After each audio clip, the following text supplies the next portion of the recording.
Good evening and welcome to the fourth in the series of Town Talks. My name is Mike Pickering. I serve on the BMRA Board of Directors as the Director of Community Engagement, and I will be facilitating tonight's session along with Jim Torrance, who many of you know is the President of Blue Mountain Ratepayers Association. Tonight's session, which I think will be a very interesting one, is entitled Transportation Issues, Bottlenecks and Bypasses. And we're going to focus in on a number of critical areas to do with transportation in our town. Featured at this session today will be Rob Sampson, who most of you know as our councillor at Town of Blue Mountains. He's joined by Sean Carey, who is the Town of Blue Mountains Director of Operations, and Adam Fraser, who I'll ask you to introduce him, Rob, when we get started. We've got a number of questions that we want to pose after we begin with the opening comments from Rob and his colleagues. These questions come from you, the BMRA members, participants on the call, and some questions that we put together ourselves along the way. So I want to thank those who took the time to send us questions and observations in advance of the discussion. There are about 76 people who have signed up for this session tonight, so it should be a pretty lively session. There are two ways that you can participate in the discussion. One is to use the chat room and just put your questions and thoughts in there. It's being actively monitored in the background, and we'll get the content relayed to us for inclusion in the discussion. The other way to get involved is to use the raise your hand function, and if you're recognized, just make sure that you unmute your microphone before being asked to speak. We are scheduled to run until about 6:30 this evening. And let's begin by welcoming Rob Sampson to the group, who will introduce Sean and Adam. So, Rob, I'll turn it over to you at this point. Thanks, Mike. Thanks to the Ratepayers Association for inviting us to attend today. Hopefully, we can return to the physical meeting shortly. But at this point in time, we're in the visual mode. Excellent title for the meeting, because those are actually two of the items that our master transportation plan, amongst many, will be trying to address and consider. We are in the midst of that planning, so I'm going to keep my statements very short, because we're in the listening mode around those items that were in your title and other transportation issues that people may have, active transportation issues, speed issues. I spent some time this morning with a constituent speaking about speeding and parking and and general traffic volume issues. So I've got Sean Carey, who's a director of operations for the town, and Adam Fraser, who has been handed the torch of the master transportation plan to carry to the finish line for us. It's in the Olympic mode, so I did my best to try to put it in that time frame. But so we've done the two have been doing a gold medal approach so far on helping us launch that program. We're kind of 1/8 into it, I would think, maybe, Sean, or something like that. Long way to go before we reach the finishing line on the master transportation plan, and a lot of discussions with ratepayers like we have today here, Mike. So I'm going to hand the torch, if I can, over to Sean, who might want to lead into where we are going with the transportation plan, and I look forward to hearing the questions. All right, thank you, Sean. Thank you, and thanks, Councillor Sampson. Yeah, and I really want to thank the rest of the Blue Mountain Ratepayers Association for having us tonight. It's a great turnout. This is exactly what we're hoping for. We're in the initial stages of the public consultation and engagement process of this plan, which is really a process to get us to a plan. So it's really encouraging to see the numbers we get out. We've had a number of public information centers on other projects, and we're lucky sometimes to get 12. So getting 70 to 80 participants is really it was really great, and we're really just hoping to spread the news and get everybody and just create more awareness, as I should say, about this project. So as Councillor Sampson said, we see this as a really great opportunity for us, both myself and Adam as the project coordinator for this project, and Councillor Sampson, to share some high-level details about the plan. And I don't have a formal presentation or anything to walk through. This is really an opportunity for us to give a little high-level overview of what to expect with both the process and the end plan. But we're really here to listen. And it's, as I said, it's early days in the consultation process, and we need your feedback and your input. So I'm really excited that we have such high turnout. So that's really encouraging for us. So, one of the things, I know we have a title to the event tonight, but really, a transportation master plan is really just a strategic process and an end document that's going to provide direction for us as a community on our future transportation needs. And when we talk about transportation, it's not just what we would traditionally think about it. And I know you all know this, but it's good just to repeat it. It's not just getting in your car and going from A to B to Z. It's getting in your car, perhaps. It's also again getting onto transit. It's looking at active transportation, which Councillor Sampson referenced, which is on the hiking trail and the Georgian Trail, on sidewalks, ensuring those sidewalks are connected to another sidewalk or connected to the right areas. It's the whole gamut, and parking is a part of that as well. So at the end of this process, we will have a plan called the Transportation Master Plan, and it will be a series of things. It will be an implementation strategy. It will provide us with some policy directions and guidelines, and also about our infrastructure needs and how we would look to try to finance that, which is of interest to us all as well. One of the things that how we're going to try to achieve that, or how we're going to do that, is through this type of engagement. We've worked really closely, our staff, both Adam and myself, with Councillor Sampson and John White, who's with us tonight, who's also the co-chair of the Transportation Committee, and Councillor Sampson being the chair of that committee, working really closely with them to get us on a really good front to get out with the public, with our different stakeholders, and with our residents in the community at large, to make sure we're getting some really good input. So part of that is we're going through an environmental assessment process and to look at alternatives, and if we're talking about alternative routes around Thornbury as an example, what are some of the options that are best suited to do that under various different types of criteria.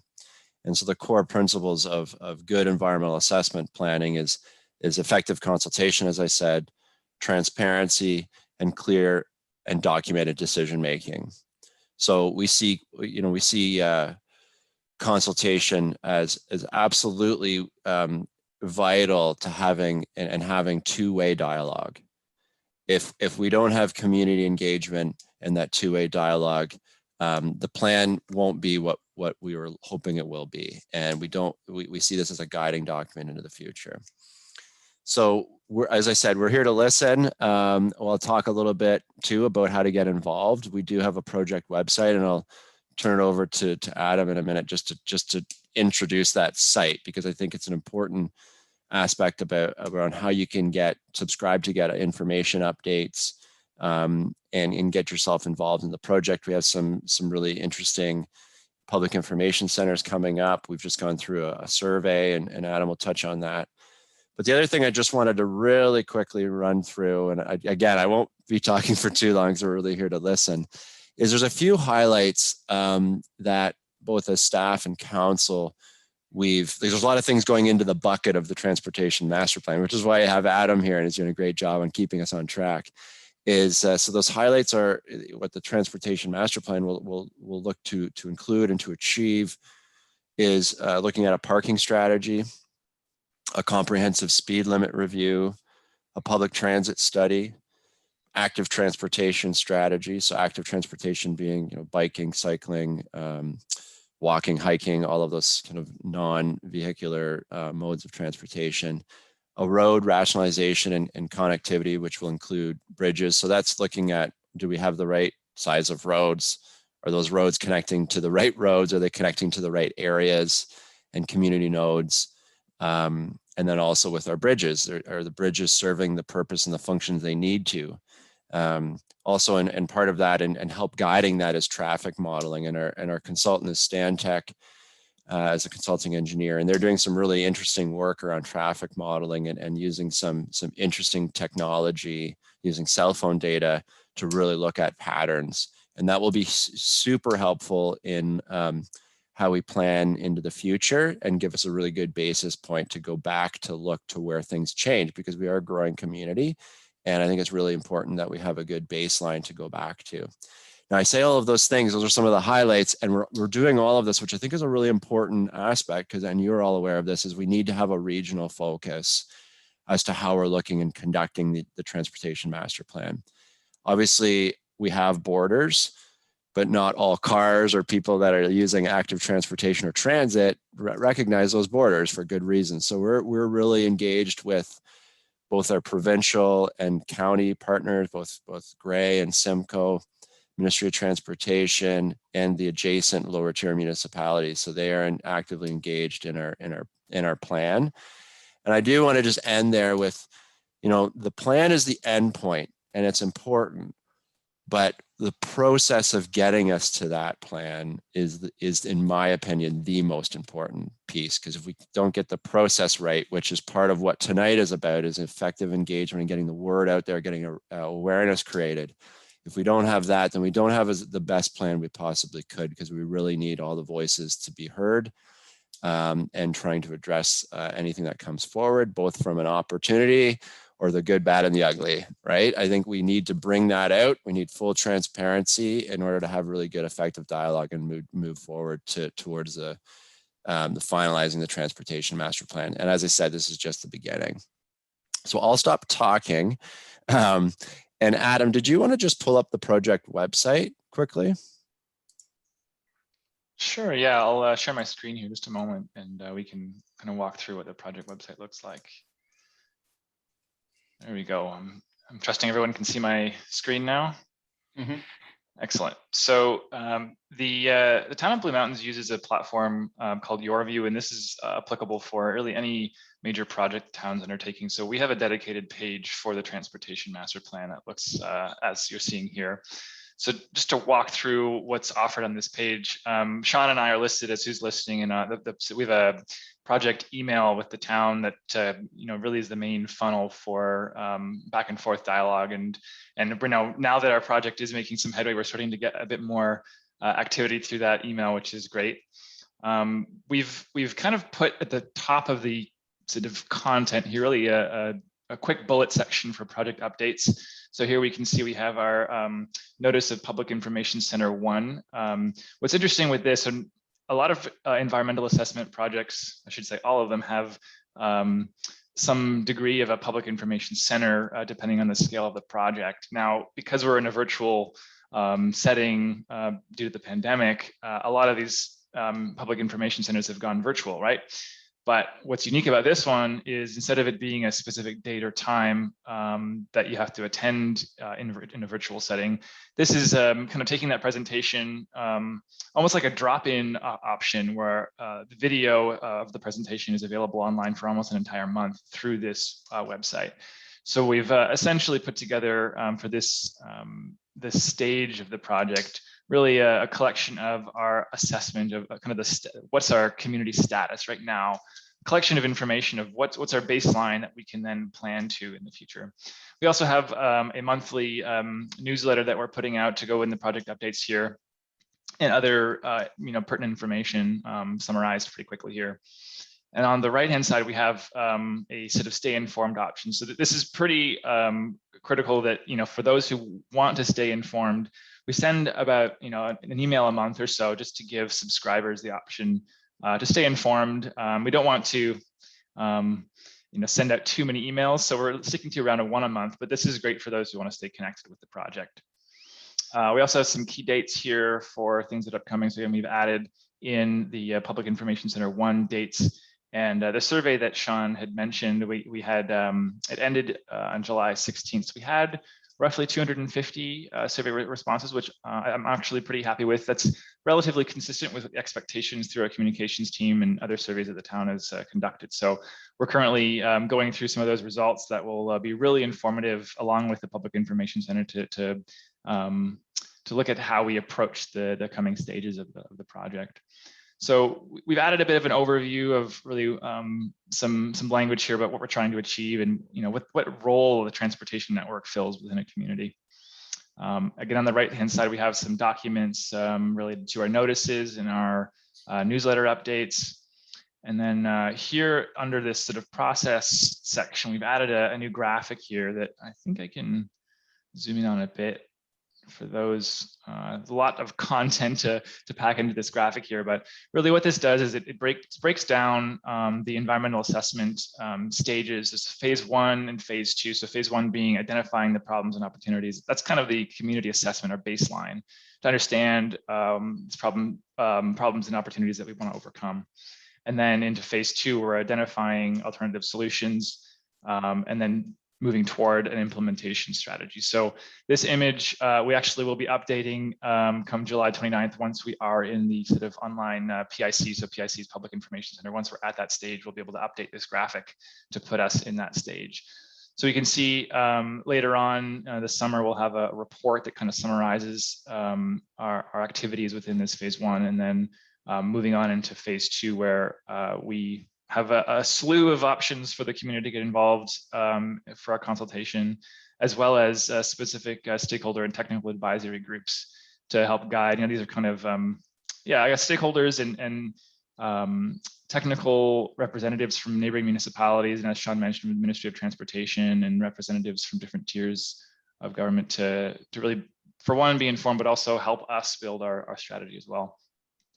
So, I'm hoping that some who are listening had a chance to fill out a survey that closed, and we'll have another opportunity for a sort of broad survey in phase 2 here. And our goal, if you see the dates here, as we go through our PIC 1, PIC 2 in the fall, and then PIC 3 in the spring, our goal here is to really have this project wrapped up next summer. Based on the different items that have been pulled into this project, it's a pretty aggressive timeline. But as of right now, we're on track, which is great, and I'm hoping to keep us on track. I think it was a good strategic direction for the Transportation Committee and Council to dedicate some resources, myself in this case, to this project because of its status and its importance and all the things that have been packed in there. So I think I might zoom out a little bit on the page here. So there's a bit more kind of text around the process and ways to get involved. And on the, again, right-hand side, we have a life cycle, which is similar to the graphic as well, but it provides a little bit more detail in certain items within that graphic. And then at the very bottom here, we have some related projects that tie us back to the sort of the platform that the town uses for various town projects. So I think with that, Sean, is there anything else that I should mention while we're on this page that we could go over? Oh, I think that's great, Adam. Appreciate you doing the once over of that. It's helpful just to get timelines too, to put it into some perspective. So I think with that, Mike Pickering, maybe we'll turn it back to you. And as I said, we're here to listen. We're here to get feedback and provide some input where we can. So yeah, I'll turn it over to you, Mike. Okay, well, thank you. I appreciate that. And the audience is anxious as well to get to the questions and to hear what your responses are. So Jim Torrance has the lineup of the questions that are going to be asked. And I once again encourage people to get online through the chat or through the raise your hand, and we can get going on that. So Jim, if I can ask you to jump in here. Yeah, thanks, Mike. And thanks, Rob, Sean, and Adam for the intro that you gave us. And as you're going through it, I was thinking the title of the session is bottlenecks and bypasses. And to me, you've got bottlenecks that are short-term issues and bypasses that are long-term solutions. And I think one of the challenges that we want to talk about and get your feedback on is sorting out some of the short-term issues as you work towards an improved long-term vision. And some of the questions that we'll be posing will be dealing with a lot of those sort of current concerns and where those things are going. So this is a mix of some questions we came up with and certainly some that reflect input from our members as well. So I thought maybe I'd start with sort of I guess the big issue being the idea of an alternate route at some point, the Highway 26 alternate route. And I'd start with kind of a high level issue. I think that Sean, you mentioned the requirement to work with different levels of government, but it seems to be such a challenging, complex quilt work of provincial jurisdiction, county jurisdiction, and municipal responsibilities. How do you go about trying to herd those cats and come up with some kind of a plan that is appropriately coordinated and integrated? And is there going to be a need maybe to swap responsibility for certain sections of the road system to make that viable? Thanks, Jim. Yeah, I think just around trying to get everyone at the same table, to put it that way, is I think all the levels of government are dealing with the same pressures that we are in the town of Blue Mountains, right? And when I talk about the regional focus, it's the county is dealing with it on county roads, just with the volume of traffic that we have and all the other kind of related issues associated with that. I would say Simcoe County as well, and the Ministry of Transportation. We've had a lot of success recently, and I know Councillor Sampson's been a huge help with that of getting us into a really good collaborative mode with MTO, and I think that's been a really welcomed change, as I understand it. So I think we've had some success there, Jim. I think it's not difficult to get all of our neighboring municipalities and upper tier to the table because we're all dealing with similar issues and looking at it from an opportunity standpoint. So I think when as Adam said, we do have a technical steering committee and a government review team, to put it another way, and they are engaged. There's a number of different aspects that are going on in tandem with doing a transportation master plan. So, there's been a number of environmental assessments that have happened along Highway 26. There's a number of county and MTO intersections. So I think there's definitely a willingness to be at the table to work together because, as I said, we're all showing the same sort of kind of concerns. When we're looking at alternate routes, we've done some work to try to get the conversation going.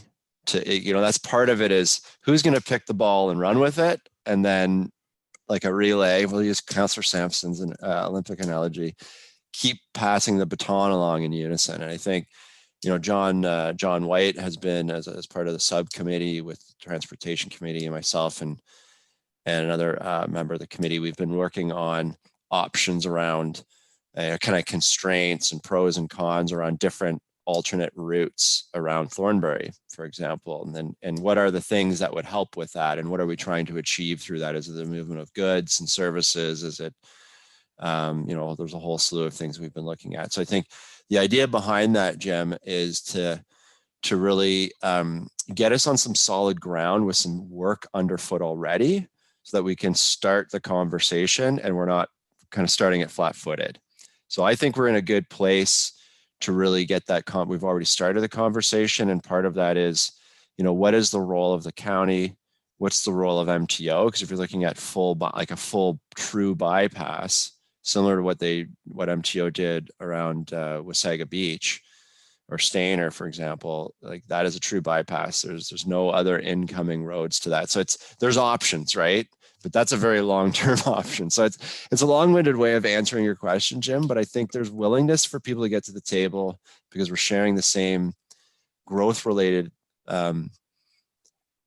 opportunities and issues. And I think, we're taking the leadership role as a municipality around looking at alternate routes.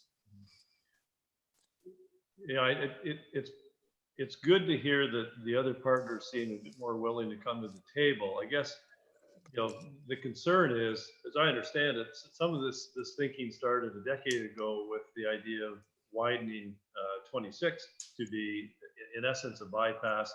And it feels like that, the amount of development has rendered that probably, not a viable approach anymore.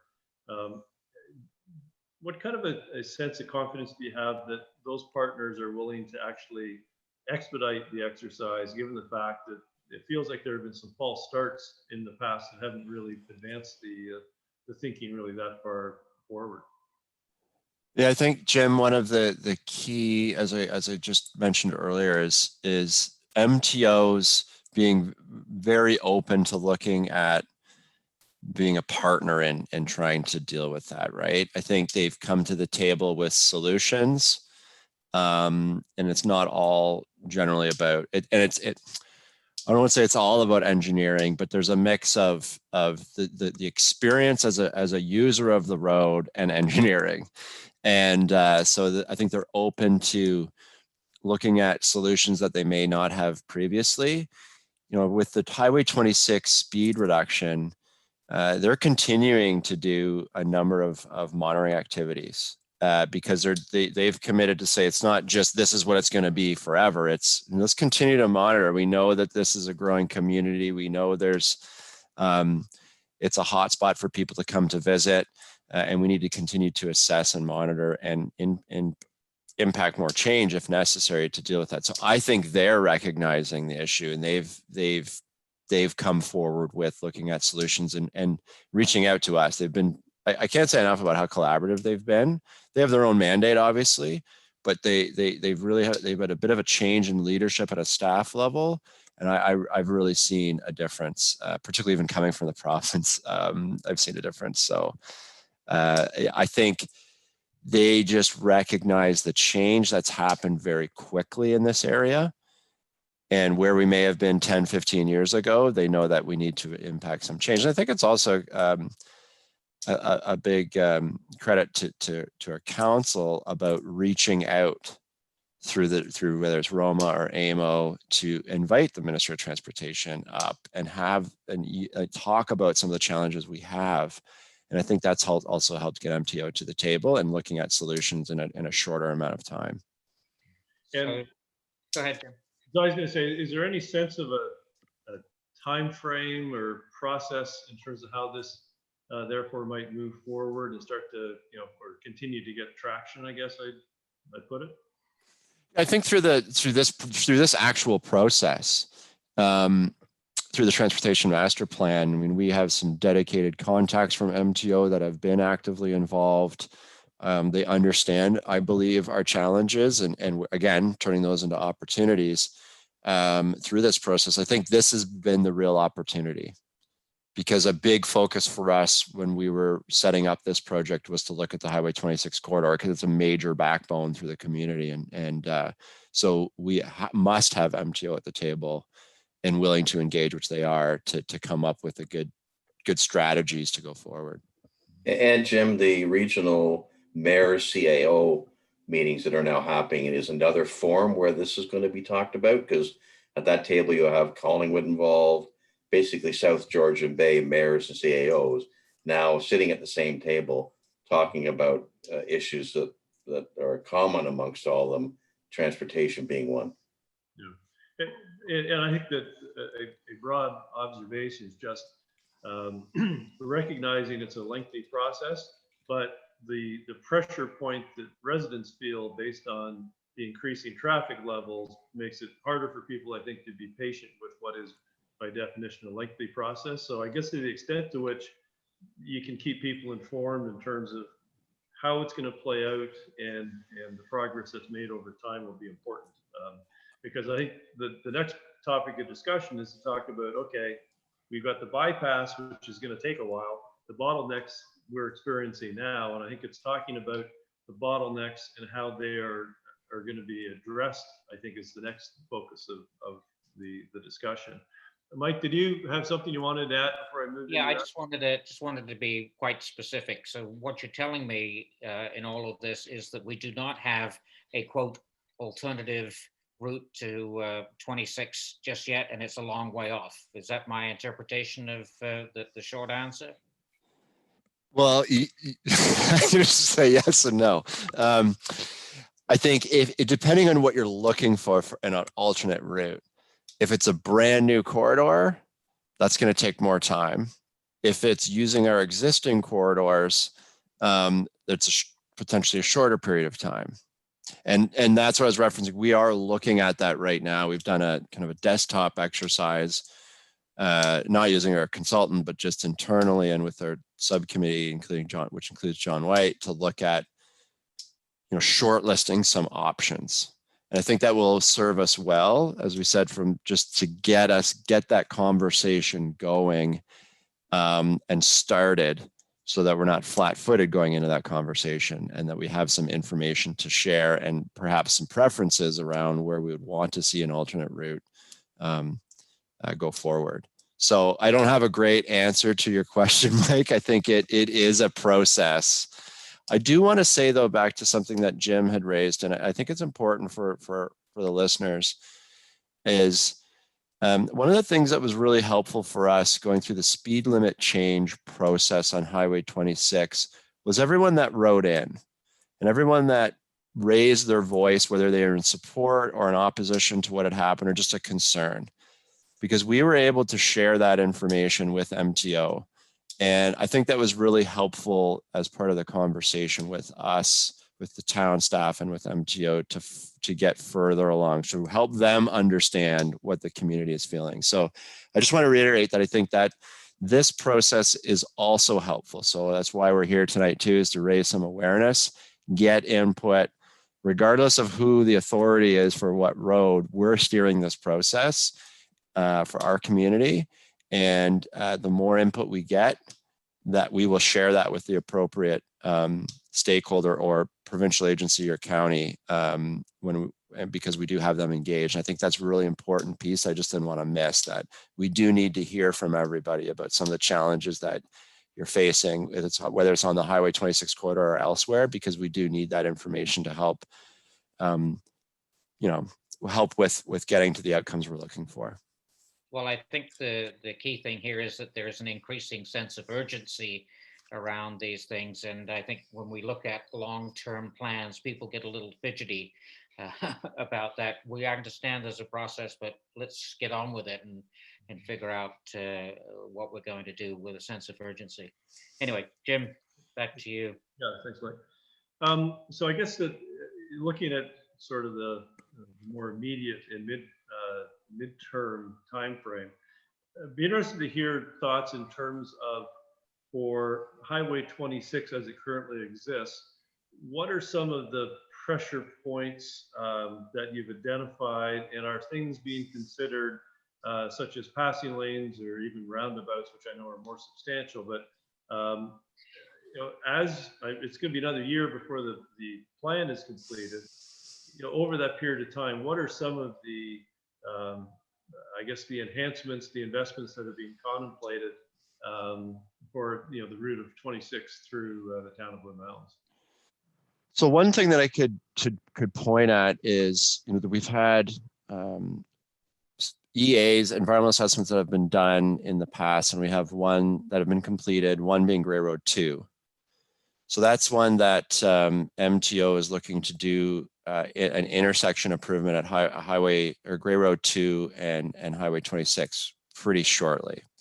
And that environmental assessment looked at basically two preferred alternatives that came out of that. One was a potential for a roundabout there and a signalized intersection.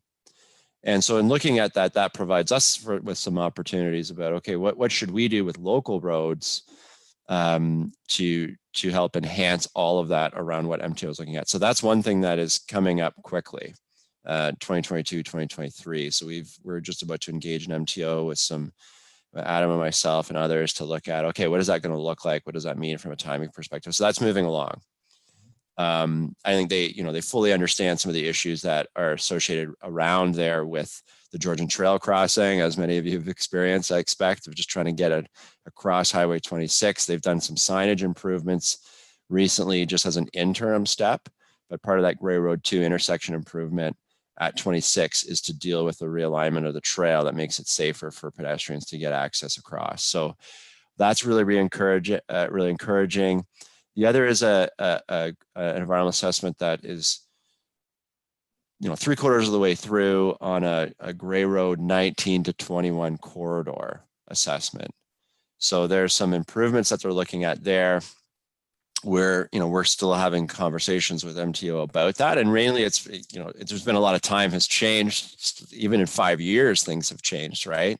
So we're looking at this current transportation master plan process to look at, well, are some of those assumptions from even 3 or 5 years ago, are they still valid today?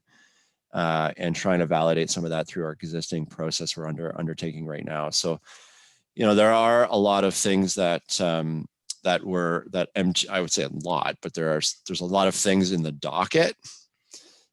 Gray Road 2, probably one of the more substantial ones that is that we recently found out from MTO is coming up quickly. Obviously, we rely on county roads for a reasonably substantial portion of the town of Blue Mountains road infrastructure. How do we ensure that the county investments align with our needs and our priorities? Is it a relatively constructive working relationship in that regard, or is it difficult at times to get them to commit to the spending level and align with the priorities that we feel the town has? Well, I would say, at a staff level, we have a great relationship with county staff. I'm in regular communication with my counterpart there as director of transportation. They have their priorities as well, but I think they recognize what's going on in the town of the Blue Mountains and some of the stressors I would suggest that we have from a transportation standpoint. One of the things that I am really glad that they do is on a regular basis looking at our capital projects. And so they're on a frequent basis providing updates, asking all the lower tiers about what do you have on the plans, like looking at synchronizing and aligning and properly sequencing our capital projects so that we're not out ahead of them and having to tear up part of our road to do a county road, local road intersection after the fact. So that is something that's happening on an ongoing basis. And I think that's great communication, because that's the things that we need to be talking about. So if we have a priority on a road reconstruction project, for example, that has county road implications or county land implications for that matter, we have I would say a great relationship to look at them being open to looking at reprioritizing their timelines on their projects and maybe bringing it forward at a sooner date because of our needs. So I think from that standpoint, Jim, we have a great relationship. We're sharing information around capital plan projects over a 20-year horizon, which is great because that's where we need to be in terms of our planning. And, they're actively engaged in our transportation master plan as well. And I guess the reality is we have to compete against the other municipalities to some extent, right? In terms of getting, we use the term fair share, but how do we take an approach such that we feel that the investment coming from Grey County is appropriate for sort of our growth requirements, I guess the scale of our need, et cetera? I mean, how do you manage that to and fro in terms of where the dollars are going to go that the county directs? Well, I can't direct where the county dollars are going, but one of the ways we try to influence that is just as one tool being we're collecting traffic data. And part of that is we're collecting it in certain areas where it might be on our roads, it might be on their roads too. And that's helpful information to show trends, to show where we may, as I said earlier, may have some stressors. And it's a good tool to help influence outcomes. And that's one of the things we do. I feel that they're actively listening at a staff level to where we're at and the challenges we're experiencing. And we have regular communication on certain projects, like monthly at high, director levels between the counties, being Simcoe, ourselves, and Grey County on certain projects. So there's commitment is there. A couple of specific issues came up and some of the questions from our members. The infamous Bruce Street Highway 26 intersection and challenges with, just managing the flow, the capacity there. The left turn lane challenges, obviously, I guess there's not enough space to be able to expand that. Are we looking at things like Is it time to shift turning to other intersections? Do we put time of day restrictions on when you can turn left? But I mean, that intersection is clearly an ongoing challenge. Yeah, absolutely. And one of the things that we did do, and this is some good conversations with the transportation committee, was one of the things that was causing some issues was the pedestrian crosswalk by the dam. So we had to, you know, we had to change the sequencing. That was kind of out of whack. And so we changed the sequencing there as it relates to the time it takes for that light or the pedestrian light, and also how it syncs up with the light at Bruce Street. And we've also been in talks with the county about us just taking over control of that light. So that's one thing. Not to suggest that. Sorry, Sean, does it seem likely that that will come? I think so. Yeah. Ludicrous, the county has control of that. Yeah, and I think they've got a large jurisdiction to look after as well. You can imagine all the county intersections that lights that they have. Not that we have a lot of lights to manage ourselves at this point, so we're certainly wanting to take over that. The other side of it is through this process, which isn't that far off, right? Like as Adam talked about through the transportation master plan, like we're looking at a completion date of this of 2022. Now that's not going to be at 2022 that we're going to have new signalized intersections in place, but it's going to be a plan that's going to tell us where we should be doing that, not just based on two roads intersecting, but what that would do to the traffic and movement around it, which is something we're always need to be aware of. If we're making a change somewhere on one local road, it's going to have an impact somewhere else. So part of that is looking at, is there a better way through design or through stoplights or intersection controls along Highway 26 as it comes through Thornbury? Is there other areas like a signalized intersection, for example, at Victoria Street? I don't know if that's the answer, but those are the types of things that we're asking as we go through this plan with the traffic engineers and the specialties the expertise that we've hired through our our engineering consultants. So there are options there, Jim, to look at. And I don't think there's going to be one silver bullet answer to the jams that we sometimes get into with traffic at that area, but I think there's definite options and a need to address it. So that's something that is top of mind through this plan. Yeah. Okay. Talking about 26 and in the western end of town of Blue Mountains, there recently was some repaving of 26, I guess. In essence, from, I don't know, maybe from Lower Bay over to the Meaford town line, maybe past it. How was the decision made to resurface that? Is that a county road? And also the question was asked, we've got some pretty sorry road conditions, more so in the Thornbury town area. Are they going to be addressed as part of that exercise? So I think the one you're referring along Highway 26 out by Laura Bay. Yeah, that would have been Ministry of Transportation that did that.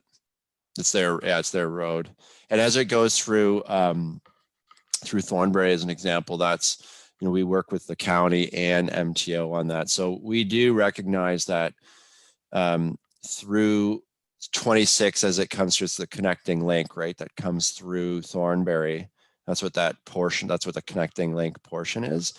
That we do need to do some improvements in not just the road, but in general through that whole area, make it a little bit more welcoming and inviting to Thornbury, and that's definitely on the docket for a plan in the future.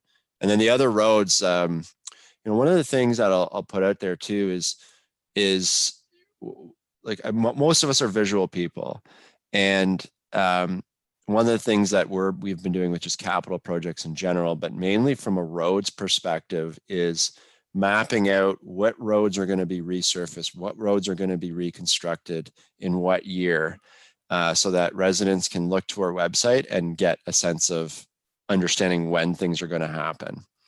And in some cases, why. So I think, that's long overdue from my perspective, that we need to be putting that information out there so residents have a good understanding of when things are going to happen with, particularly with roads, right? Because that's generally what most of us are not, I say generally concerned about, but it's when you're getting your garbage picked up and is my road in good shape? And so informing the public about and residents about when that's happening is in my view, pretty critical. Yeah. So just closing in the Thornbury Town Center point, there are even a couple of comments we received during the course of this discussion, reinforcing a desire to get, I would call it more intelligent light synchronization than what we often seem to experience there. So if we're able to get control of that from the county, I think that would be well received.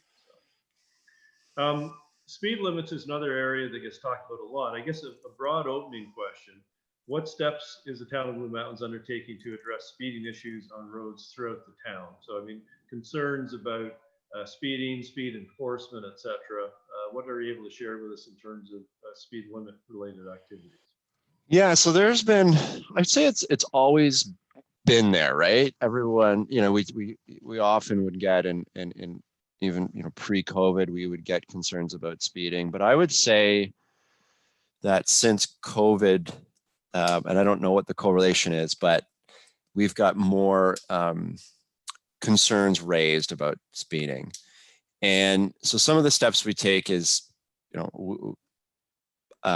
active engagement with our OPP. That's one tool, right? It's just to enforce the speed limit, and they can only be at so many places at one point, right? But we actively work with them. They're very responsive to what town staff's issues and residents that are bringing forward some concerns. So that's one tool we have and that we've been using. The other is we've been using our traffic counters. And actually in certain areas where we've had some concerns about speed, we've actually put our traffic counters out to assess what the actual issue is. And in some cases it's perception of speeding. In other cases, there is some incidents of speeding, and it's where it hits that percentile of is it 85% of the time are people speeding, or is it otherwise? And part of that traffic counting is doing it at the right times and for long enough that we're getting an accurate sample. So we're doing that.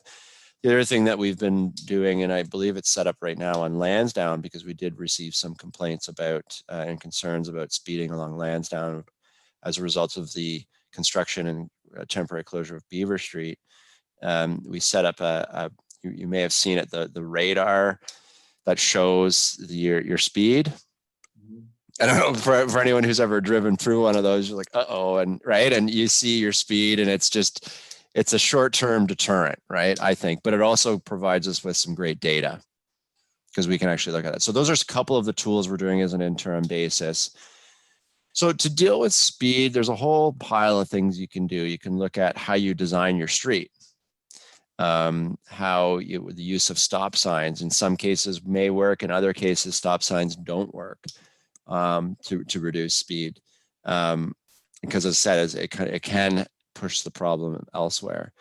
The other thing is what we've talked about, a number of correspondence that we've received both with council and town staff is through the transportation committee is trying to deal with this comprehensively, because we do know there's concerns throughout the community with speeding.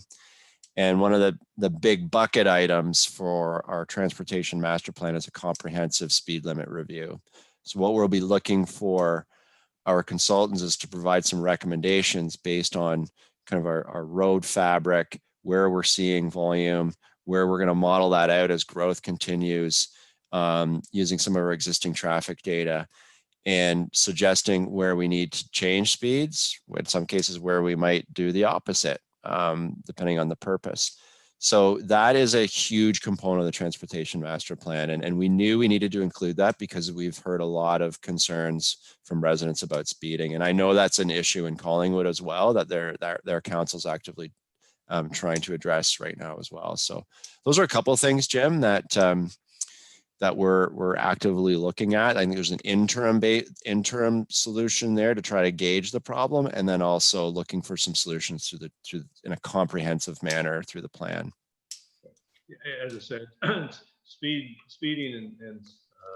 speed limit enforcement is something that is a concern we've had expressed from a number of our members.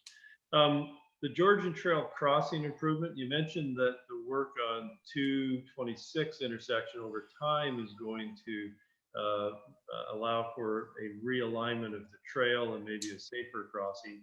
In the interim, that particular trail crossing obviously is a pretty dangerous setup. I know that there's now signs been put up, but is there anything else that's being contemplated for that trail crossing other than waiting for the 226 intersection work?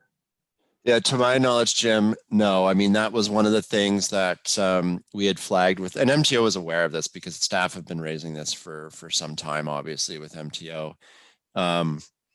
But when it came up with the speed reduction discussions that we were having with staff there, that we were pushing for something to happen as an interim measure. So it's not the best solution, but it is an interim solution. So, sorry. Jim, let me jump in for a second. Just backing up for a second here, Sean or the others. You're talking about speeding and you were talking about Collingwood. What lessons have you learned from the process of changing the speed limits along the 26 corridor to Collingwood, where it's gone down to 60 and 50 and 70 and so on? What lessons have you learned from that process?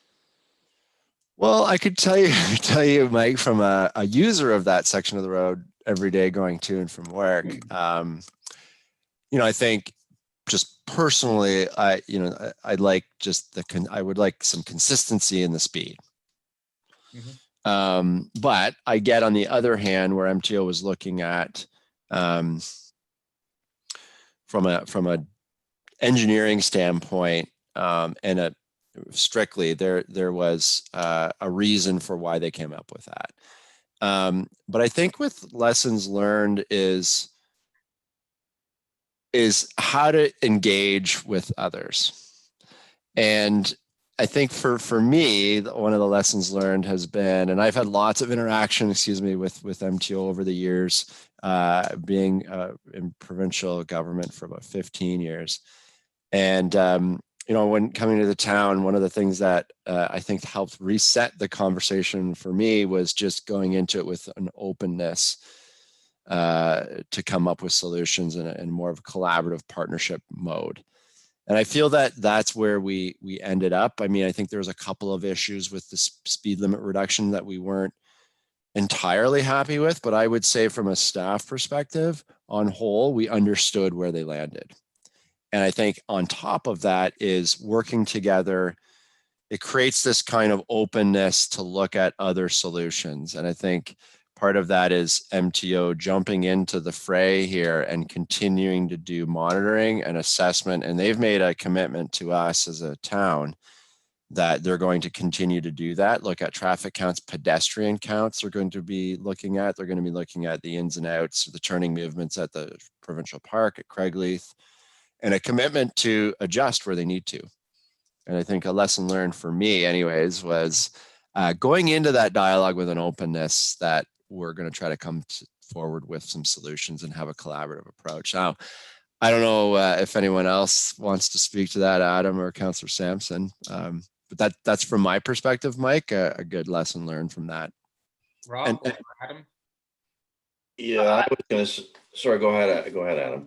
I was just going to add to that, obviously from the comments we've received from the public, we have groups that were in favor of a speed reduction, groups that were not. And I think it was really interesting to see the range and perspectives, really, I think, as a function of what people are trying to, like, why they're on the roads in the first place, where they're trying to get to. And a part of that, for me, the lesson learned is really looking at I guess you could say the unintended consequences that, if you think about doing something with a certain purpose to have a certain outcome, and then discovering that it had outcomes that you didn't necessarily see within your perspective, that those are really important lessons to take back, so that when we're doing, this huge transportation master plan, that we're getting the input we need to be have our eyes open to what we're doing to make sure we don't have these unintended consequences, which speaks back to Sean's comment about being holistic with what we're doing. If we do one thing here, how may that impact somewhere else? So I think that the speed limit change that we had on 26 was a good kind of case of that to keep in our perspective. Yeah, Yeah, yeah. Rob? I just say, Mike, that a year ago, the ratepayers, the board was asked to write a letter expressing our support for the reduction in the speed limit because of the enhancements it delivered from a safety perspective. And what we agreed to do is we did send a letter to the province saying, yes, the reduction in speed is, makes sense from a safety point of view, but it actually highlights the fact that we're asking 26 to be both an inter and an intra community roadway, and it can't do both things effectively. So, again, I think it points to the fact that without the bypass, the system's being strained and aspects of the system are being asked to do things that it's really not constructed or no longer able to perform that role. So again, unintended consequences to some extent. Yeah, and just to speak a little more on that, the concern around safety and speed. I think on one hand, if you have speeds that are too high, you have safety concerns. But sometimes if you have speed limits that are not reflective of the physical environment that people experience, you may end up with speed differentials that cause unintended consequences for speed limits being too low. So again, that's where when I say unintended consequences, that could mean either way, right? That there's just, it's not to say one way or the other is better or worse, so much as we need to be thorough with what we're trying to achieve. Okay. Rob, did you have anything you wanted to add to? Yeah, just quick. I'm pretty sure we knew it already, but it only proved it out. Our data on traffic flow and traffic volumes is woefully inadequate, and we need to pull up our socks and get real live data and make that data collection constant, just not every once in a while, every 10 years, etc. It helps us modify the plan as the community grows and develops. If you've got real live and complete data on your traffic flow, your traffic volumes, your speeds, and in addition to that, pedestrian traffic as well. I mean, in the area we lowered the speed, we did that for a number of reasons, the least of which is there's a lot of pedestrian traffic in that area because it's people's backyards and front yards. That's just not a highway anymore. And so I think we knew that all along. Our data was weak, but it proved it. Are we making progress, Rob, in terms of getting that kind of data that we need? Yeah, well, the committee and councils authorized the expenditure or the issuance of an RFP to find a vendor or vendors to provide that data to us. And there's some really neat technologies out there now that would allow, for instance, I saw one of the questions float by here, why can't you adjust the traffic light based upon the volume? Well, this technology would allow you to do that real time, live, so that, if the traffic was busy on 26 at Bruce Street, you'd speed up the light sequencing so you could move traffic along. That stuff's around there. We should be smart enough to use that. The phrase "smart cities" is being bandied around. We need to become a smart city in this area as well. So maybe Sean, you can update a little bit more about that RFP for the technology. Yeah, so thanks, Councillor Sampson. I think we're looking at a couple of different technologies, just as Councillor Sampson said. I think Adam, you'd have to help me with this, but I think it's in the next couple of months, we'll be looking at evaluating some bids and some opportunities there with different technology. We're looking at a suite of stuff, right? One of it would look at the smart technology that will help us make decisions kind of on the fly, or it'll just make it for us. It'll help us better understand turning movements.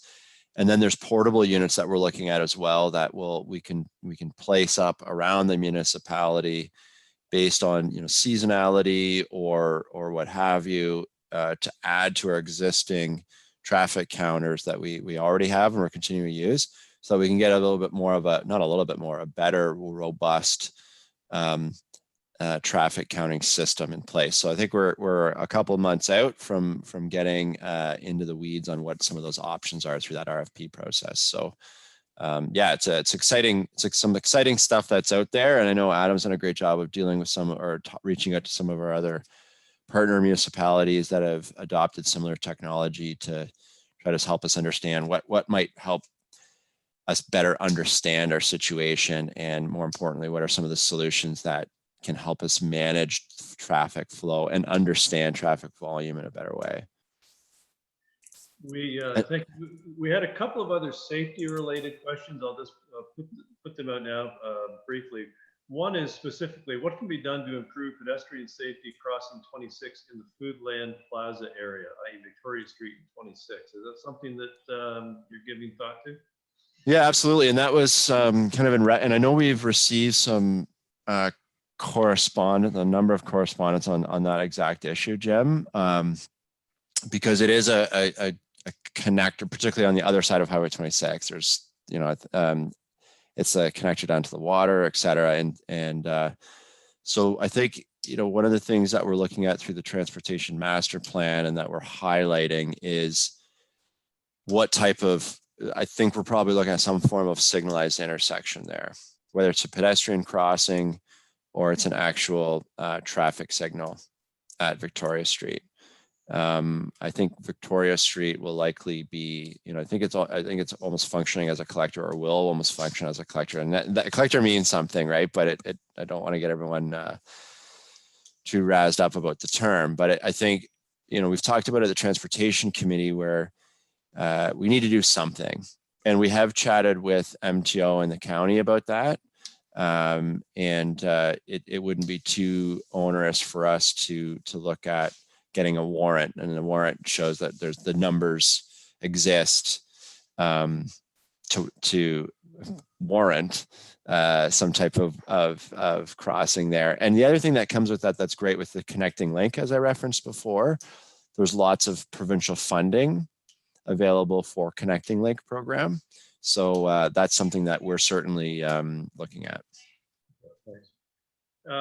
And one other kind of safety related question, it deals with cyclists. And obviously we've got ever increasing volumes of cyclists on the roads. And that always poses a bit of some safety challenges. One question is, does the town have a policy on adding paved shoulders to road rebuilds for cycling, walking? Or is the town planning to do something different than a paved shoulder approach? So that's another great question, and a good question. That this is, as we talked about, you know, strategies and guidelines and policies. And I know that's can be a kind of a nebulous term, but that's something that we're looking for some direction and advice from our consulting firm that's Stantec through the Transportation Master Plan. Is how do we want to deal with that as an active transportation mode?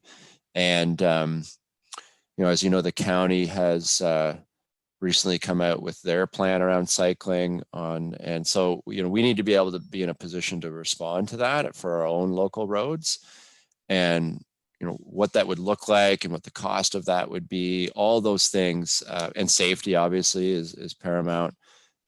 So that's something that we're looking to get some advice from through Stantec. And Stantec has done a number of transportation master plans for similar sized communities as ours. So similar, you know, I think I'm not sure, Adam, if they've completed or not, but they did Niagara on the Lakes transportation master plan. So not the same, obviously, but similar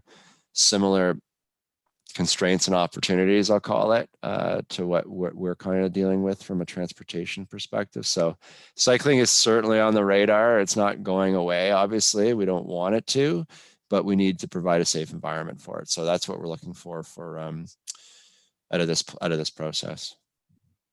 Just talking for a moment about safety, there's a question came up about the intersection of County Road 2 and Road 40, which is a very dangerous intersection with the traffic speeding down County Road 2 and then coming across it at 40. What consideration has been given, and this is a question came from Bill Wilcox, and I think it's a good one, what consideration has been given to that intersection in terms of improving the safety factor?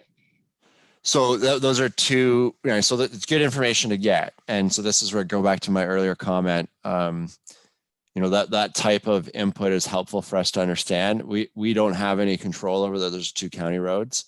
Having said that, the county is part of our review team. Whether it's the county or it's MTO, to us, as part of a public consultation process, it doesn't really matter because we have them at the table and so I don't know the answer to that question. I don't know what their plans are for that intersection. I know exactly what the issues we're talking about. It's been raised, so that's something we would absolutely can bring forward as through this process. Because as I said, the county is at the table, so we'll be relaying those concerns to the county as part of this process as well. Okay, so it's a county issue and you're outside of your control right now. Outside of our control, but as I said, right, like there's cycling. That's that's a part of a good cycling route in there, and they're at the table through our process. So it's a great opportunity for us to influence some outcomes. There's an opportunity, Sean, to bring this to the table in other ways other than the transportation plan. Oh yeah, The county. I mean, the county at the last meeting that I attended for the mayor, there were a series of, most of them were speed reductions, but some of them weren't. Where they dealt with county roads that go through municipalities where safety was an issue, Mike, and the residents wanted something done, and so it was done. One case speed was reduced significantly, another case speed was reduced, moderately for a longer stretch of the highway. So we could bring these things through to the county, Sean, the county's attention, and they can start to put that in there. Because they do this, I think, every quarter or every half year. They go through and say, look, we've got a safety issue here in this road, let's deal with it. So, but we don't have to leave it to the master transportation plan is what I'm getting at. Okay. The transportation master plan. And I think, there are a lot of challenging intersections along the stretch of 26. And, one question we received was asking about, are there plans for, say, grade 40 or grade 113, Laura Bay, Arrowhead? I mean, I recognize that there's quite a number of intersections that we've got along the stretch of 26, but as traffic continues to increase, are you looking at a variety of different intersections that may need, to be addressed in one fashion or another? Absolutely, and that's a big part of again, through this process that Stantec is looking at is both for our local roads, how our local roads would interface with a county road or MTO road or Highway 26 for that matter. I do know that MTO is obviously aware of all the entrances and also pending developments along Highway 26 corridor. And I think I don't know exactly what the plans are, but they have talked about part of that corridor management environmental assessment that we're involved in, as well as looking at ways in which they can try to, is exactly as the title says, to manage that corridor. And part of that is looking at how to effectively have whether it's, I'm trying to think of a good couple of roads, like Arrowhead was one that you mentioned, or just entrances, and what's the best way to try to manage that. And so I don't have an answer to that. I know MTO is acutely aware of it, and it was something that came up when we were talking about the speed reduction, because that factors into safety and turning movements and speed and all of the rest. So from an MTO's perspective, I know they're looking at that. They're monitoring the developments along that stretch of Highway 26. And then both from this process, that's a huge a large critical component of our plan and the process is to look at what we were looking for from our consultants' advice on where we need to do intersection improvements. And part of that might be an actual signalized intersection or what have you. Okay, moving on to, I guess we talked a number of issues in the Thornbury area. I know that in the east end of town, the 2119 road work that's underway is a significant undertaking. As I understand it, we have some differences with the county in terms of whether it's engineering standards or the approach to build. Can you give us a bit of an update in terms of where that process stands and what some of the challenges we may be facing in terms of getting sort of the end format that works best for us? Yeah, so there's two big components in there that are with some timelines. So one being that intersection at 19 and 21, and the current plan from the county is to start construction in 2024 of that roundabout. Just so everyone's aware, I meet on a monthly basis with both Simcoe County, who's involved in that, obviously, because it's on our border, and Grey County. There are some implications with that, obviously. Like, where is the traffic going to go during the construction? And so we're actively looking at which roads, local roads included, are going to take the brunt of that traffic during that construction. So we're, through our capital planning, looking at which roads we're going to have to make sure are built to a standard or can withstand that traffic for that period of time. So that's one thing. And then that's a huge project just in terms of A, communication, B, is we've got some significant infrastructure in there as well, what the town does, which is our water booster station. So that needs to be moved prior to 2024. So we're working with the county on that. And then the county also, which is absolutely related to that, is the widening of Gray Road 19 between that proposed intersection at 19 and 21 through to the existing intersection at the base of the ski hill at Blue Mountain. So they're going through an environmental assessment right now to look at what that would look like. What are the alternatives? One of the things that, from a town perspective and a staff perspective, we provided on that was, what's the timing on that?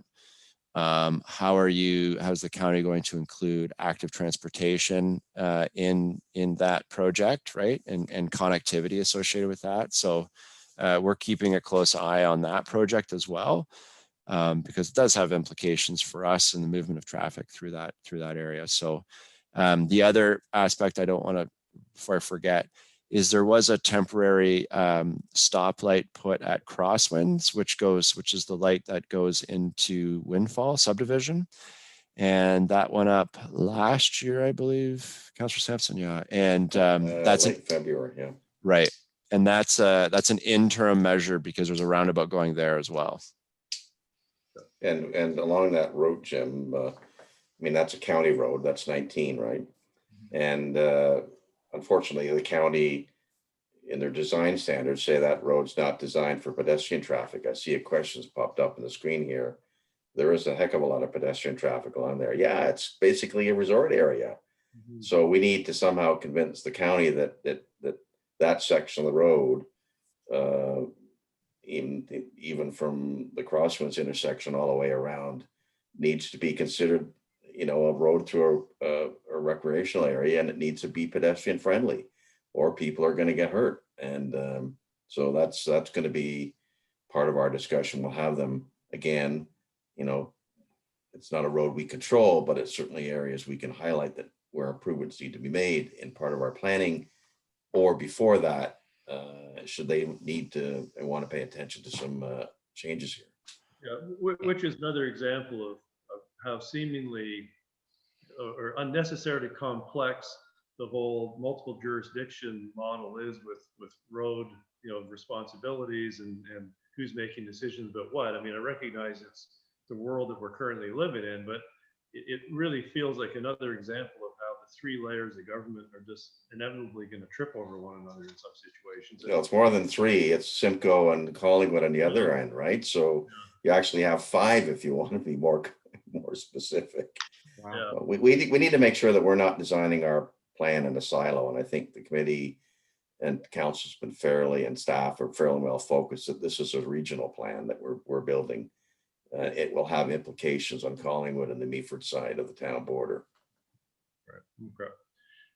I think we've got about 10 minutes left. So there are a couple of other areas I just wanted to probe. One is management of our trail system. So you wanted to know what's the plan for the future of trails for walking, cycling, and hiking in town of Blue Mountains, and what resources have been allocated to that plan?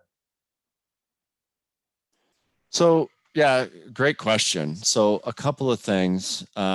We do have and Adam referenced it when we were going over the overview of the project website. There are some there's lots of plans, as you probably know, going on in studies in the town.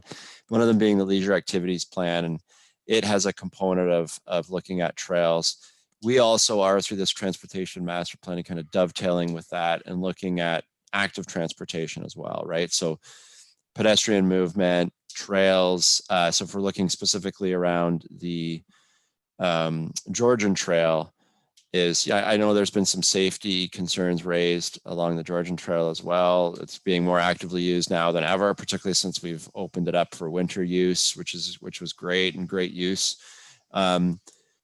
So I don't know that we're dedicating any more resources to it through this process. I think we did dedicate resources through the through the winter to deal with grooming, which has paid, I think, dividends. And I think that will, I can't speak for council, but I expect that will continue.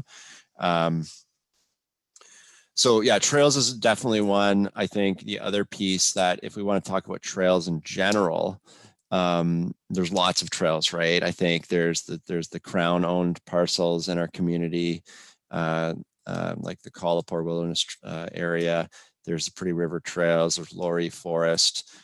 So part of that is, two things come to mind is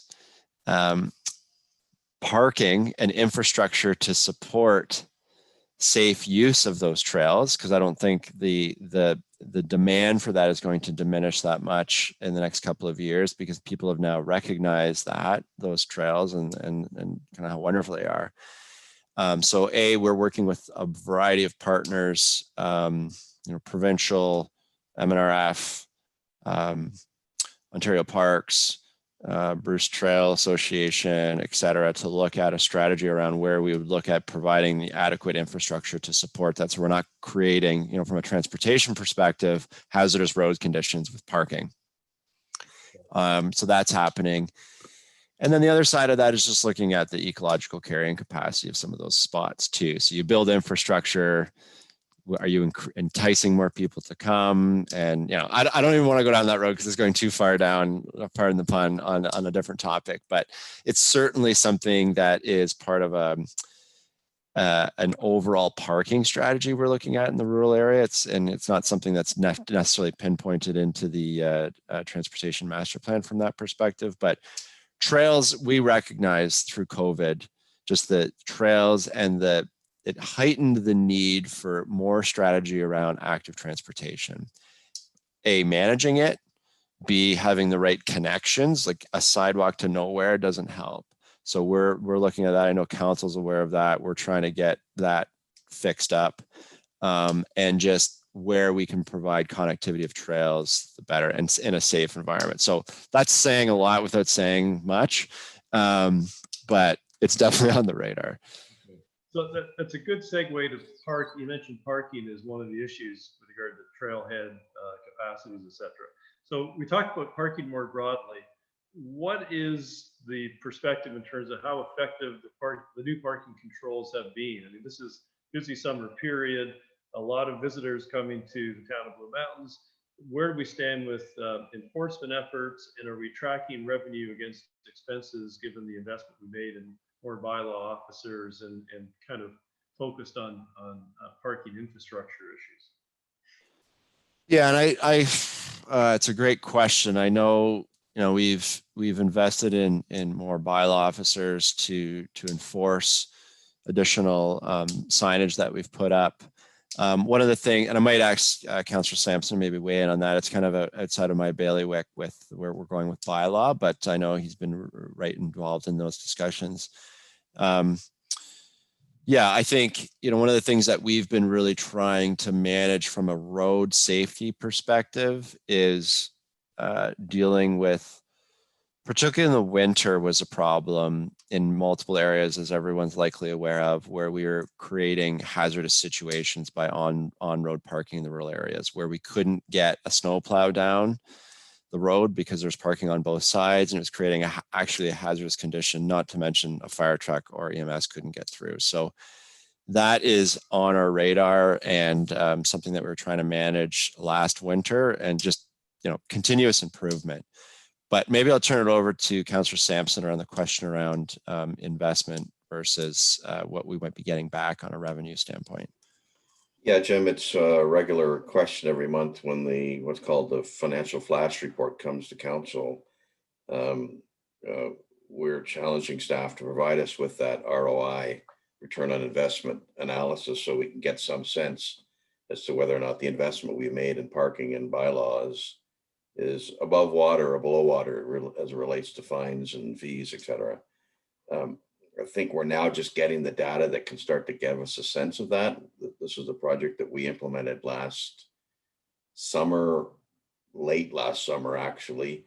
The various closures up and down kind of gave a hiccup to that because you never really got a good sense of what regular traffic volume is and parking volume is. I think now we're getting that sense. So I would say stay tuned for the next flash reports or financial exception reports on a monthly basis, where we should be getting a better handle on whether or not, at least in the initial stages, that it looks like that investment is paying off. I mean, it'll pay off fiscally, but it'll also pay off financially. And to the point that Sean just mentioned, the dollars will never measure whether or not you made it safer for an EMS vehicle to get by, but you did. So there are some social payoffs, if you will, that we need to be mindful of when we're making these types of investments. Yeah, and I would say there's the perception that we may have solid bylaw, regulations, whether they're being enforced as vigorously as they should be and need to be is, I think, a question that we have. So I think getting some sense for the kind of revenue being generated is an obvious way to get a sense for how effectively the enforcement is being applied. Right. Enforcement can be measured certainly by the revenue stream from the tickets. Absolutely. Yeah. We had one question about the extent to which the accommodating the needs of local businesses are being, I guess, addressed or considered through the development of the parking plans going forward. I'm assuming that the business groups in town have been engaged and very much involved in the parking strategy and plan development. Yeah, so I can there's kind of two parts to that one, Jim. One of them was the town made and council made an investment in 1517 Arthur Street, which right now is behind the TD Bank. Not right now, it is behind the TD Bank, but right now it's being utilized as a temporary community space. That is one project where we're reaching out shortly here with the local BIA in Thornbury to talk about design elements and timing. And so that meeting is coming up shortly. So that's one specific area as it relates to a specific project and a specific local businesses through the BIA and getting their input on just design and all of that. The other is just the overall parking strategy. And I think, that's a component of this transportation master plan. So we're absolutely inviting as whether it's an individual business or, a BIA to be a part of that. I know at the Blue Mountain Resorts and the Blue Mountain Village Association will be, they're yet another stakeholder that we would be reaching out to get their input and feedback and advice on where we need to make investments in parking. And in some cases, parking might be a partnership. And in some cases we can't do it alone. I think the other side of it is from an active transportation standpoint, transit standpoint, different modes of transportation. Those are all factors that can impact the need and use of parking as well. So, it's all this, that's why it's kind of a comprehensive strategy, right? Is that there's a whole pile of different things that can help with parking or even offset the need for it. So yeah, absolutely. Businesses are involved in that. It's a key point of making sure that we're on the right track and have the right strategy. Great.